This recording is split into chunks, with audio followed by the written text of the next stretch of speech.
to Student Pride 2018. How's everyone doing? Woo!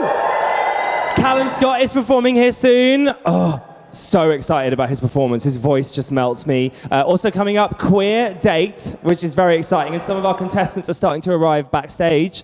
Next, something very cool. We're doing a live podcast recording at Student Pride, so you will be heard. Please do not swear or shout out to your mum or ask anyone out loudly, because we'll have to edit it out and it could be very awkward.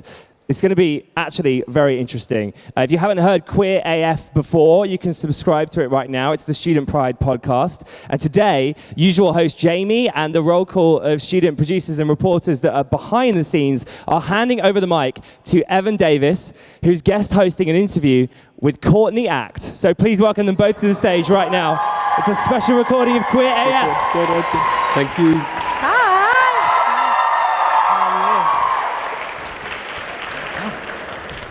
Hello, everybody. Hi. I love Student Pride, and they keep inviting me back, and it's one of my favorite days of the year, and you should be very proud of Student Pride, and I'm proud to be invited here today. You know, I present Newsnight on BBC Two. We do a lot of politics, we do a lot of economics and business, and a lot of kind of world affairs, and every day on Newsnight, we are aware that we're in the midst of the most interesting and potentially tumultuous period. It's a divide that is playing out in front of us. I would call it a war. It's kind of a generational gap.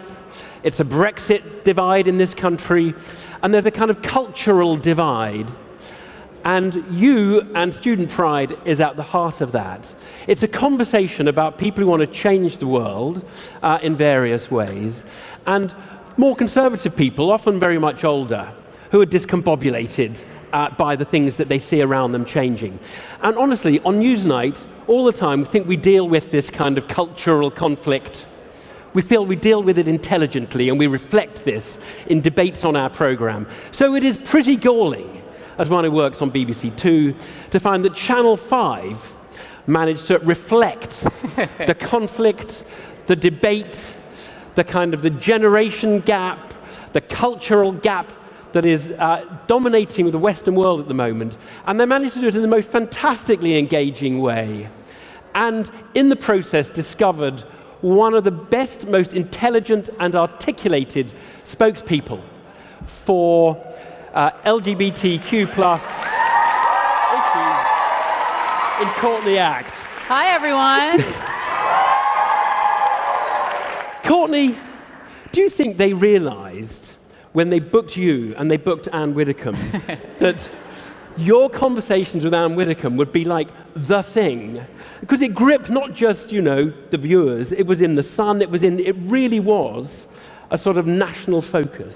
Yeah, I'm not sure, to be honest. I've done a lot of political videos and videos about gender and about everything from foreskin to vaginas to race to going to a Donald Trump rally in drag and interviewing people.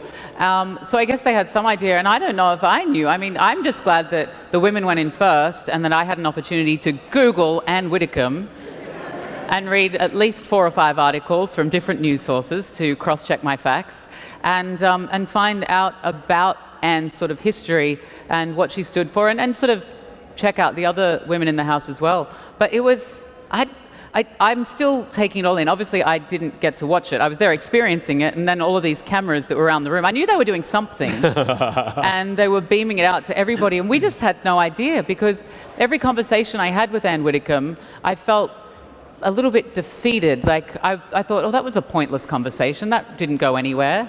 But then what I didn't realize is that everybody was watching at home and hearing two sides of a conversation that was done in, I think, like a fairly civilized way. Yeah, no, I think that was a really big part of it. But the thing was, it wasn't just about persuading Anne, and you made this clear in the House. It was also about speaking to people outside who might be watching. I think you talked about the 14-year-old gay boy who hasn't told anybody his feelings, and making sure that that person doesn't feel that what Anne Widdecombe is saying goes unchallenged or left. Yeah, and you know, I mean, I imagine that everybody in this room is on a similar page when it comes to, you know, social values. Probably slightly different, but certainly a lot more similar than Anne Widdecombe and any of us. And so it's good to get outside the echo chamber and talk to other people. And all of the people in the House really had diverse opinions. I thought that Anne was going to be, the very right conservative person that she was. And I thought that everybody else would be like on my side in a way. And I felt that it was a lot more moderate than I expected, the House. Well, one of the more, so there was the you and Anne debate. Mm-hmm.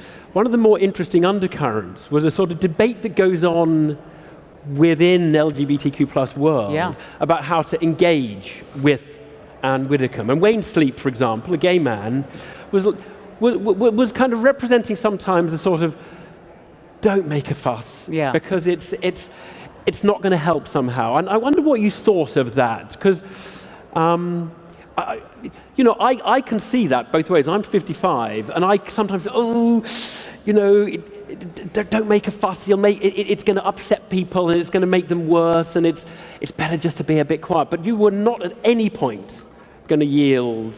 No, and I mean, I think that's the thing. That's the way life works. Is that young people historically, not just our generation, but people of our age, and well, I guess I say our age. I'm clinging desperately to the title of millennial. Everybody else is trying to push it away. I'm like, no, I'm a millennial. I Googled it. I'm definitely a millennial, no, you're guys. Millennial. These are not millennials. These are Generation Z, I think, is the name. God. Yeah, I know. I'm afraid. Yeah. But I think the thing is that young people have the energy and have the struggle and have the fight to be passionate about things. I think Wayne and Amanda and Anne in their time fought and struggled for their own values. And, like the women in the House said, back when they were younger women, they couldn't even rent an apartment as a single woman. And so they've seen the evolution of their struggle. And now they're like, well, things are pretty good for us. Yeah. And I think that's when it is time for the younger people to say, well, we still think we have a long way to go, and please respect that and allow us to be vocal. I mean, I want to come back to this issue of it was quite politely conducted for the most part. And I was really struck after you left and Anne Widdecombe was getting a lot of abuse online. You said, stop it, don't be abusing Anne Widdecombe. I mean, a lot of us look at social media and just do think the whole kind of the discourse, the dialogue it's just got a little bit uncivil. Yeah. And I just wonder what your sort of take on that is. Well, it's one thing to drop the C-bomb in the heat of the moment when you're frustrated and angry and reacting. Obviously, people are still in the moment on Twitter, but you do have a moment to step back and think about what you're saying. And I mean, I see on social media these arguments, and in life, it's like politics, right? In Parliament, there's people standing on the left, people standing on the right, and they're just yelling really loudly. And you can only get so much of the message when you're yelling. And I think when you walk towards the middle and have a conversation and sit down and talk and understand that whilst Anne Widdecombe's views, for example, voted against every piece of pro-LGBT legislation in 20 years of Parliament. And, there's a lot of intrinsically homophobic things in her and transphobic things in her views. And I am a person of privilege who arrived at this situation where I can sit there and be like, you know what you're saying is horrible, even if you don't think it's horrible, because she didn't. No, she doesn't think of herself as homophobic. No. It's a sort of I'm defending her here. She thinks of it as a set of abstract principles that derive from religion and society and all those things. She doesn't. So she wouldn't want to be thought of as homophobic. But you're saying it is in effect homophobic, and it hurts. It hurts people. Especially if you apply the same arguments to race. Yeah. If Anne was saying the same things about race as she said about queer people, you would no doubt say that she was racist. Yeah. But because we haven't evolved as far with the queer conversation as we have, say, with race, I think that it's very easy to sort of say, oh, it's okay, she's older, she's from a different generation. And I think whilst that's true, it's still important for the conversation to be had and for younger people to say, all right, well, let us let us take bring a over voice here. to it. Yeah. But one of the other interesting things was that, let's be honest, a lot of people who don't follow these issues closely, because they just go to work and get on with their lives, find it quite confusing. Trans, non-binary, they just think, oh my God, what's all of this kind of, this complicated stuff? And I thought another interesting thing about your experience in the house was that actually you were quite good at explaining to people the different perspectives, particularly India, and how she might relate to you in a very ambivalent way, kind of a little bit sort of not that keen, but welcoming of alternative lifestyles. And I wonder how you sell gender fluidity to people who've never really had any reason to kind of think about it or engage with it. So I'm not talking about people who would be resistant, like Anne Widdecombe, just the ordinary people, like the guys in the house that you had to explain it to and make them feel comfortable with it. What's the way of doing that? Well, I think, the guys in the house were so, almost out of everybody, they probably had the furthest to travel to get to the conversation with me, but they were the most willing and the most interested. And somebody like Andrew, who, he described himself as a little bit camp, and rightly so. And, and I just think that, even him doing drag was leaning into that gray area that so often, straight men, I think, in particular, are often the people who are most rigid with their identity. Yeah. And I think that the way that you do it is by having conversations about it and trying to find, I identify as genderqueer and pansexual, and I had that conversation in the house and quickly realized that that message was about 4 steps too far forward. Yeah, you need to walk before you can run, guys. Yeah. And I'm comfortable identifying as a gay drag queen, so I was like, let's just break it down. Let's start with that, and then sort of try and describe. And nobody was trying to be disrespectful, and that was the thing I think to remember. Well, a lot of them seemed to be trying to learn. Yeah. I mean, they were sort of take us through this. I thought that was really interesting. Fox Fisher, in an earlier session today, I don't know if you saw the non-binary session. I know you didn't see it. Was talking about how we're non-binary. We're not threatening anyone else's gender identity. We don't need to take away your masculinity or your femininity. And I wonder whether that is quite important, because if you manage to set it up in a way that makes people feel like they're being threatened, you're taking something away, you will meet a lot more resistance. Yeah. I mean, I think in some ways the thing that they feel being taken away that they think, excuse me, is their identity, there is a lot of power being taken away from the people who are privileged, whether that be, white, cis, heterosexual men and women and people who haven't had to question their own identity. And I think this idea of gender fluidity, it was so fascinating in the house to see how the women really just didn't, for me, understand this idea that there were cultural norms and cultural expectations on men and women, and we just kind of live by them without questioning them. And I think, John Barnes made a passing comment about, you be careful with that, Andrew. You know what you're doing, but he doesn't. And I was like, well, what do you mean, John? And he said, well, there's an implication for somebody like Andrew engaging in anything more than something platonic with somebody like you in a public format. And I said, well, what I think would be more important is if Andrew did have feelings of any sort, that he act honestly on those feelings rather than pretend that those feelings don't exist just so that you can pacify a public audience. And I think the real thing is that whatever you're feeling, and it doesn't have to be queerness, whatever it is who you are, and whatever benefit you think you're getting from suppressing those feelings, the benefit that you'll get from liberating those feelings is far, far greater. And I think that's really the important thing for everyone. It's often the coming out experience. I mean, it is interesting you say that, because something that is really interesting to me is to see when you do surveys, they've done this in the US, surveys of people this age, they just identify differently to the people older than. So 48% of American, in a survey of Generation Z, which is about sort of 15 to 20-year-olds, identify as exclusively heterosexual. That's 48%, basically half. Yeah. That means half are not identifying. Now that's a big change even to the millennials who came ahead. And what should we expect? Should we expect that tells us that people feel much more liberated today? They feel much more open to be themselves?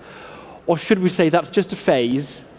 They're like confused teenagers, they're discovering themselves, and probably by the time they're 30, they will have settled into something that is exclusively heterosexual, exclusively gay, or probably binary gendered in one form or another, one of the two forms. Yeah, I mean, young people are always prone to exploring the grey area a little bit more, I think. And I think, I mean, the conversation with, say, bisexuality is when somebody who's bisexual gets a same-sex partner or an opposite-sex partner, people default them to being that sexuality.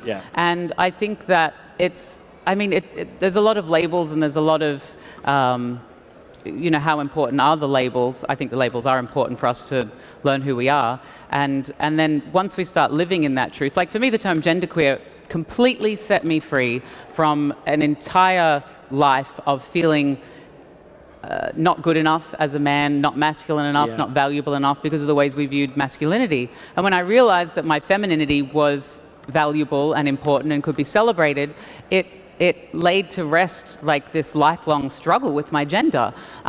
Now, I don't sort of wake up in the morning and think, oh, I'm gender fluid.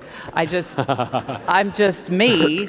But I realize how that term liberated me, and so I sort of talk about that. And you know, the counter to that argument is, am I gender fluid? Are these women's clothes, or because I'm wearing them, are they boys' clothes that I'm wearing, or do the clothes need a gender at all? So I don't necessarily have the answers or even understand it all myself, but I think that in a room like this, I think we're all having these sorts of conversations. Everybody's feeling their way a little bit, and they'll gravitate towards something good, I'm sure. I want to ask you one about, because there's been a lot in the kind of the Me Too movement and the post-Weinstein stuff, about the objectification of women and using attractive women basically to sell.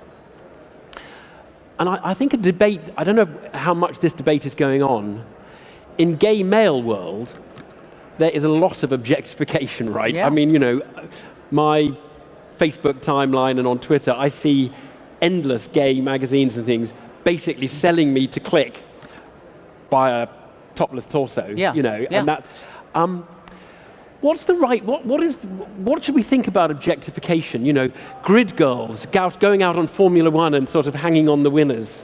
It's now been stopped because a lot of women say that's just objectifying us and making us look like that's what women are meant to do. But I sort of feel in gay male world, that kind of thing probably goes on, where you just have hunky guys standing around.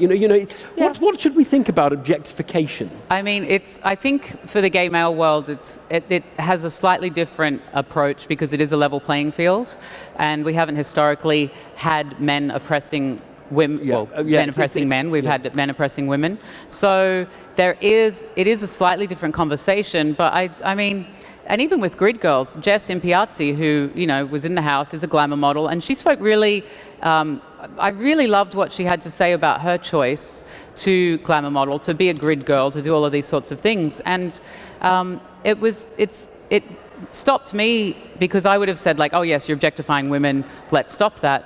But then she also found it as a celebration for her of her, and everybody knew what was going on, and it's a tricky... She didn't feel exploited. She didn't feel exploited. And whether somebody from the outside could say, well, it doesn't matter whether you felt exploited, you were being exploited. And I guess at the end of the day, it's up to the individual to decide, you know, how they feel about a situation. Gay men, I mean, quite often, I know I've been to some of those strip clubs in Montreal where men are being exploited, but in gay strip clubs. But fascinatingly, most of those men are heterosexual, and they're sort of doing a job. So it's just this whole sort of rich tapestry of confusion. And it comes into whether the economic power is such that they have to do the job because they have no other choice. Then it becomes an issue. Or whether maybe they do have choices, and then it's less likely they'll be. Look, very quickly, because we're running out of time.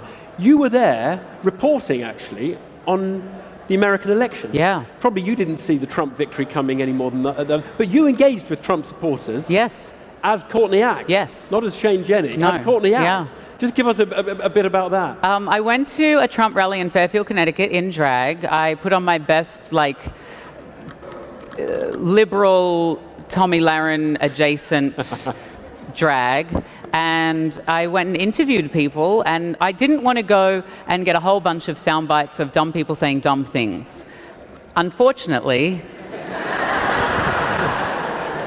that's all I got. I really wanted to go and understand. Like, I didn't think I'd agree with, but I wanted to understand why these people were here and what they were voting for. What I did get was a whole bunch of people who felt, whether rightly or not, who felt disempowered, and who were, it was almost like the struggle of the other was now being adopted by the majority and used for their sort of own devices. And I think a lot of that comes from Donald Trump's messaging about manipulating people's fears, and it was really fascinating. But a lot of those people don't feel very powerful. They have their jobs, the good status jobs have gone. Yes. The healthcare is not great. They've seen the economy move to the coasts, and they feel, I think, a bit left out. I don't know whether one should feel sympathy, respect, or fight. I don't know what the kind of reaction is. It's back to the same conversation about Anne Widdecombe in a way, isn't it? And I mean, they were there because they were feeling powerless and they were struggling, and that there was a man, and whether what he said had any basis in reality or truth was irrelevant to them, because he was a leader. He was there giving them a message, and they liked the message that he gave them. Just about over with the serious stuff. What's your next project? You've just come out of this thing. What's your next thing? I have. First, I want to sleep. I'm going to Australia tomorrow. Tomorrow? And I'm going to be there for a couple of weeks doing a tour, and then I'll be back in the UK in June doing a tour of my show Under the Covers, where I'm going to... Thank you. I'm going to be exploring sort of what goes on under the covers of music, cover songs, of our minds and of our society, and under the covers of our beds.